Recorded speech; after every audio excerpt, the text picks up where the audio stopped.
Hi everybody, I'm Jo. And I'm Sarah, and this is episode 5 of the Society of Unpublished Authors podcast. This podcast is recorded in Western Sydney on the lands of the Darug people. We pay our respects to the original custodians and storytellers of the land, and to elders past and present. In this episode, we're going to be talking all about rejection. Now, Sarah, rejection is virtually inevitable. We know this.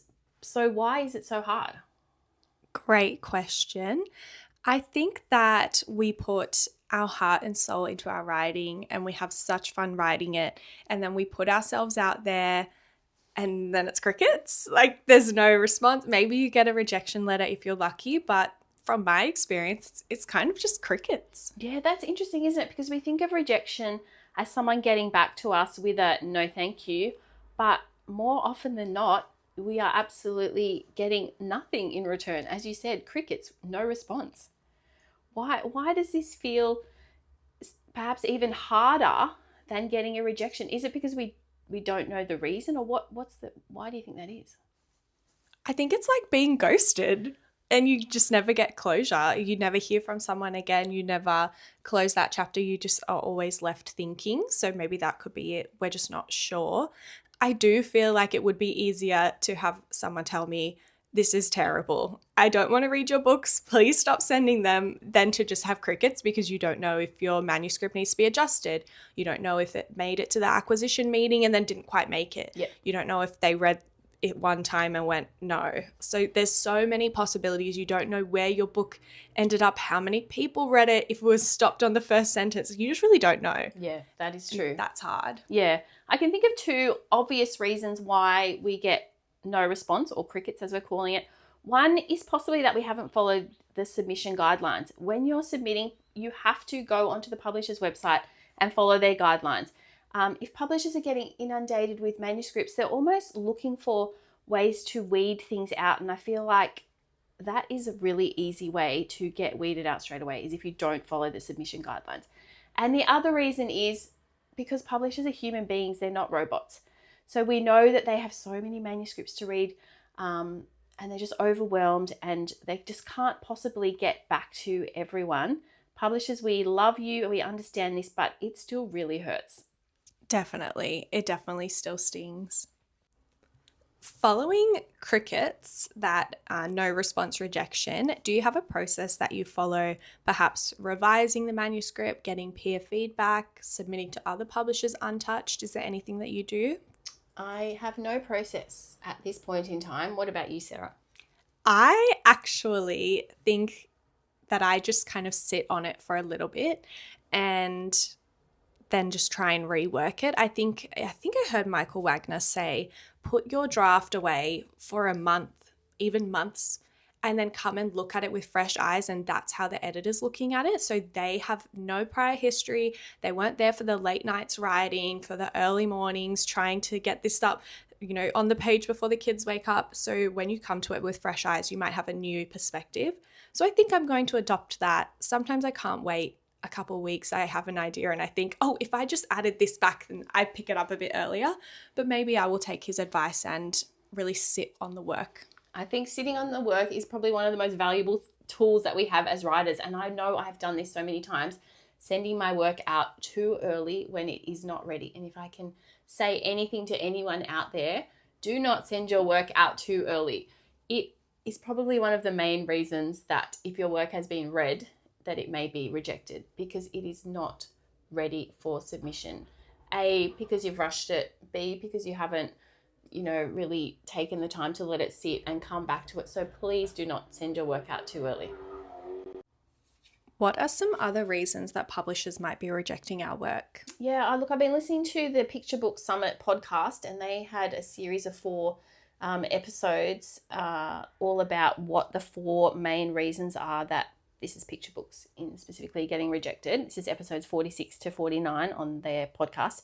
The first one, that it's too predictable or too familiar. So it's just not fresh. We have spoken about ideas, and we know that we may have the same ideas as someone else, but we really need to come in with a fresh take on that idea. We need the plot not to be too predictable. And the second reason is that they describe this as a lack of emotional resonance, which is basically heart.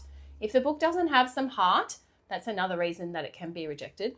The third one they said is that it's not submission ready. And for people writing picture books, learn how a picture book works. Make sure that you read it aloud and you're getting all those page turns and those things that picture books have that make them work really well. Same for other types of texts, make sure you know how they work and that it's ready. And the fourth one, which we've already spoken about, and this is a really easy one to get right, is that we need to follow the submission guidelines for the publishing house. Yes, and they are all pretty similar, but they do have some nuances. I have seen some will request New Times, some will request Curia. Pretty much all of them are double-spaced. Learn how to double-space your text. Yep. I can also imagine if you are receiving so many manuscripts, you get used to reading them in a certain way. Maybe that's the way they edit. So having something that is a different font, maybe if it's gray, not even black, it's just kind of jarring. It might just take them out of the story instantly. They won't even read it. Yeah, that's so true. And one other thing to remember is if you're pitching to a publisher that's open for one day only and you're about to submit your manuscript at 11:30 at night, you need to know that you need a bio. You may need a synopsis, a pitch. There's all these other things that you need as well. And they are definitely not things you want to write at the last minute, because in a way that may be the first thing the publisher reads. And if that is terrible, then they may not even go on to read your manuscript if you haven't done all those things well. That's so true. I would love to do a course where someone teaches me how to write my own bio. I'm still struggling with things like that. Yes, especially if you're not writing the bio as yourself, if you're doing it third person, that's really hard too. Yeah, and if you're an unpublished author, what do you write? What do you write? That's a good question. So I think that's good to remember as well. Okay, we've talked about rejections. Do you think there's such a thing as a positive rejection or a helpful rejection? I think there could be. I think that taking on constructive criticism is always a good thing. Have you ever had a positive rejection or a helpful rejection? I've had some helpful rejections. I have luckily had some actual rejections where a publisher has written actual words directed to me. One of them I can think of was for a picture book, and they said, look, I really love this idea. I can see it working really well as a picture book, but the writing is not quite there yet. So that was probably me submitting too early and just not, as you said, sitting on the manuscript and making it better. I also had a rejection for a Varuna fellowship a couple of years ago for a middle grade novel, and I did not get the fellowship, but they did let me know that my manuscript had ranked highly. I was on a short list. There was, I think, 500 or something applicants for a small number of spots. So even though I was rejected, that did give me a feeling of, okay, I've maybe on the right track with this.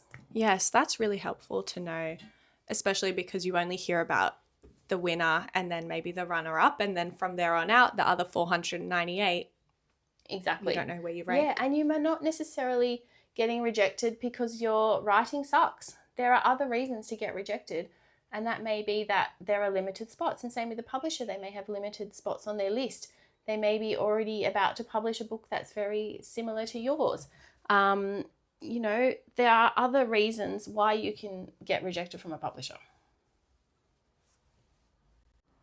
Another thing is the publisher might not publish that kind of book. If you are reading the submission guidelines really clearly and it tells you that they don't take board books or picture books or graphic novels, and then you submit that, there was no hope from the beginning. So make sure that the publisher publishes the type of book that you've written. Even going through, every publisher has the books they've recently published on the website.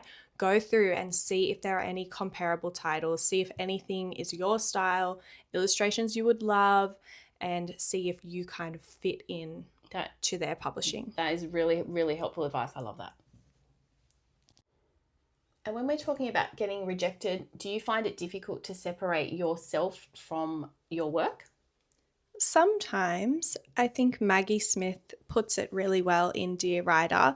You are not being rejected. Your work is being rejected, and not your work as a whole, but it's just a tiny piece.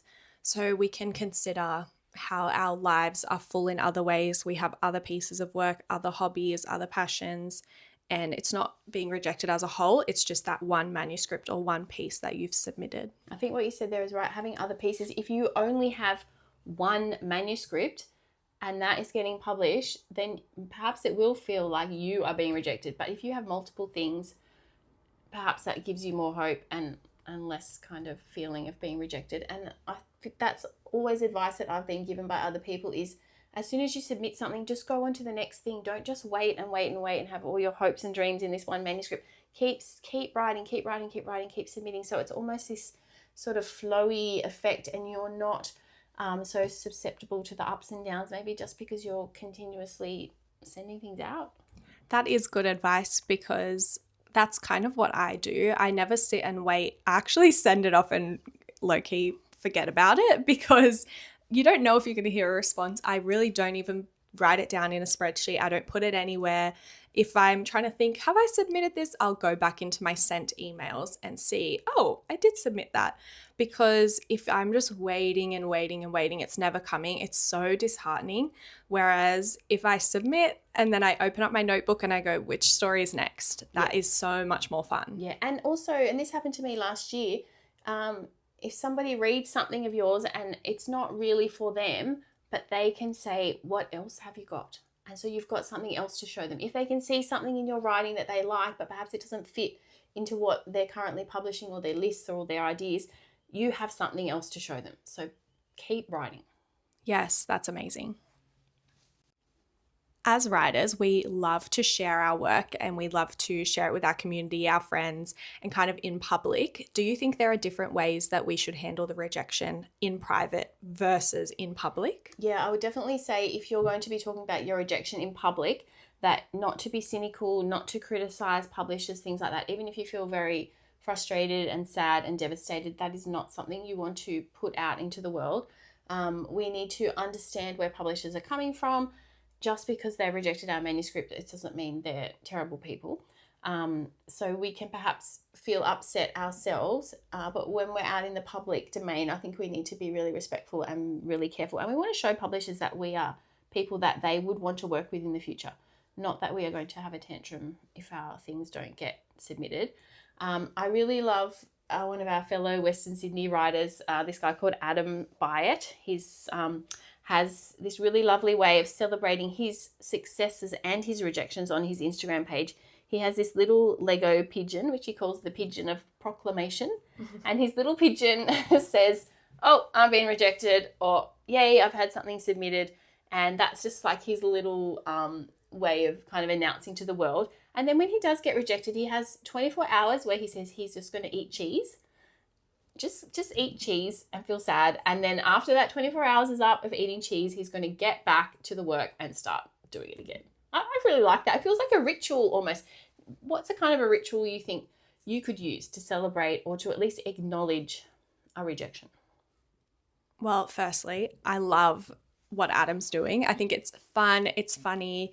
It's also a way of coping. You just are, having a little photo shoot with your pigeon, and then having your cheese, which I didn't know that. That's so funny. And then you just are pulling yourself up by your bootstraps and keep going. I think that's really cool. I don't have a rejection ritual. I don't really know. I think I truly put it through. If I hear nothing, I hear nothing, and I just move on and I just keep moving on. One thing I do like to do is pretend that the book is a series and then try and write a second point of view or a carry on. And sometimes that's better. So if I know my character well from the first one, sometimes what I write second is better. That is such a great idea.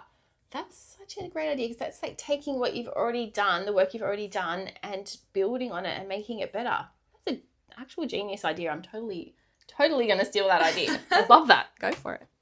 Something else we need to remember is that our rejections are kind of proof that we've been doing the work. If we look at publications and successes, even of the most well-known authors, if you look at it like an iceberg, the tip of the iceberg is going to be those successes and those publications. Underneath the surface, I bet there's this whole massive iceberg full of rejections. So rejections are just a way of us putting ourselves out into the world and doing the work. That's such a nice way to think of it. I'm sure if any authors are listening that have had published books, please comment your rejections. We would love to know how many rejections before it was published. I'm sure that it's the same with like food at restaurants. I'm sure they change their menu 30 times before they have a consistent crowd. Or if you're posting on social media, influencers, they maybe change their branding, their marketing 20 times before they find something that sticks. So if we all just keep going and keep trying, surely something will stick. Oh, I love that. And saying that something will stick. I've got 2 little Post-it notes stuck above my desk, and they're both quotes that I heard Dani Vee from Words and Nerds say. I don't know if these are original to her, but one of them is write so much that some of it has to stick. I think that's a really good motto. And then the second one I've got is write, submit, forget, which we kind of talked about. Just keep writing, submitting, go on to the next thing. And I think that'll just keep some momentum going. Yes, you don't want to stop and wallow. You want to keep going, keep pushing through. How do you stay motivated through getting rejections? One of my most motivational things is this dream that I have. I have a dream where I will see a child literally hugging a book that I have written, because that book is so meaningful to them. I know growing up, reading so many picture books to my kids, there were so many books that just became a part of our family dynamic. We would say funny phrases out of the books. We would refer to them. They just became a well-loved part of our family. And I would love to write something like that. What about you, Sarah? That's so beautiful. I have some things like that in my family too. My kids will say phrases and I will think, where did I hear that? Or that's such a peculiar thing to say. And then that night or a couple of nights later, I'll be reading a book to them. I'm like, oh, of course, it's from this. And so that's always fun. I think for me, it's just doing it for the fun of it. I just like writing. I have fun doing it. I'm not so desperate to be published at this point. I know I have so many years to keep writing, keep learning. I know Michael Wagner says that Roald Dahl said your 40s are your writing prime, but Michael Wagner thinks the 50s are the new 40s. So I'm in my prime. Yeah. I'm ready to go. I'll keep practicing till I get to my prime. But I think it's just doing it for the fun of it and not letting yourself be demotivated. All right, it's time to think about our challenges. Before we talk about this week's challenge, can you remind us what your challenge was for last week and how you went? My challenge was to take my own advice and write. And I can say I have written every day since we last recorded, and there are a few gems. That is so good to hear. Especially I am taking a brief hiatus from picture book writing. I think I've just been stuck in that zone for a while, and I'm trying out some board books. I have read probably every board book that there is. I worked in childcare for 9 years, and I've read thousands of books to children. I've done all the different approaches to engaging children, tapping on the book, the slow page turn, abecedarian approach. I know board books, so I'm like, you know what? It's my turn. And I wrote actually what I think is a really good board book last night. I'm waiting for my critiques to come back. I have sent it out. It's Sarah editing, just jumping in to say I did not submit my board book to a publisher. I just sent it out for critique to friends. Do not send your work out too early. All right, back to the podcast. That is amazing. I have a good feeling about this. I think I'm going to see this book come into the library as a published board book. I hope so. With your name on the cover. I feel it. I feel like when you're writing and you're having fun and then you look at the time and 2 hours have passed, that is kind of a good sign. I was having so much fun writing this book and so much fun on thesaurus. If you have written a book and one word doesn't sound right and you get into that thesaurus zone, there is no stopping me. I love thesaurus. Merriam-Webster is the best thesaurus online, in my opinion. Yep. So fun. That is so fun. When I was growing up, my favorite book, we used to have a thesaurus in a book. That was actually one of my favorite books. I know about those. My Roget's thesaurus. It belonged to my mum. Yeah, but I love that too. That's awesome. It's so fun. Or even I have my bookshelf kind of behind me. If I'm trying to think of a word and I can't really get it in the thesaurus, sometimes I'll look at my Penguin classics like Persuasion, Pride and Prejudice, and just try and find a little spooky word, like a fun word you don't hear every day, and then build from there. Yeah, a little spark. That's so cool. I love that. Well, my challenge was to go back to my very neglected website. So I did do that. I've updated my about page. I've updated the photo. I've written a blog post about 3 recent exciting things that have happened in my journey. So I did actually do that as well. And did I have another challenge? Can't remember. If I did, I didn't do it because I forgot. I believe it was karaoke. Oh, no. Remember no, it was going through the things that you've spent money on and yes. reviewing your notes. Okay, I did not do that. Okay. But that's okay. That challenge can stay for Could a be while. an ongoing challenge. Yeah. Yes, we'll extend the due date. Yeah. And what about for this week? For our rejection, what's our challenge going to be for this week?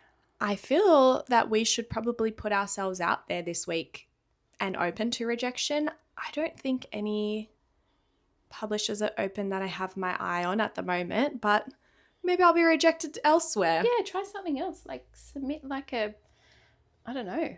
Try my Like hand at poetry An idea competition for or something. some kind of cocktail at a bar or something. No, I don't know. Oh, a sandwich at a sandwich shop perhaps. Okay, yeah, maybe let's set out to be rejected this Yeah, week. there is that person on the internet, and I can't remember who it is, but she's trying to be rejected 100 times in a row. And she keeps getting yeses. Yes. But I will say that if our goal is just to get heaps of rejections, we probably need to remember that we can usually only submit something to a publisher once. So if we're just sending stuff out there to, with the idea of see how it goes and getting rejected, we definitely need to make sure what we're sending out is our absolute best work. Do not send your work out too early. Yes, we want to put our best foot forward. And if we're rejected, it's for the reasons we spoke about earlier, Yes. not because our work isn't ready. Yes, that's right. We want to send out our absolute best. All right, well, that's it for us, I think, this week. Yes, I think we've gone over rejection. If you have been rejected or if you have a fun ritual, we'd love to hear about it because we are on the hunt for rejection rituals of our own. I'm hoping mine has cheese in it. Yeah. All right. Thank you for listening, everyone. You can find links to everything we've spoken about today on our website, thesocietyofunpublishedauthors.com. And you can find us both on Instagram at jo_diggs and author Sarah Della Piedra. And our Instagram for the podcast is the Society of Unpublished Authors. Thanks for listening. Bye.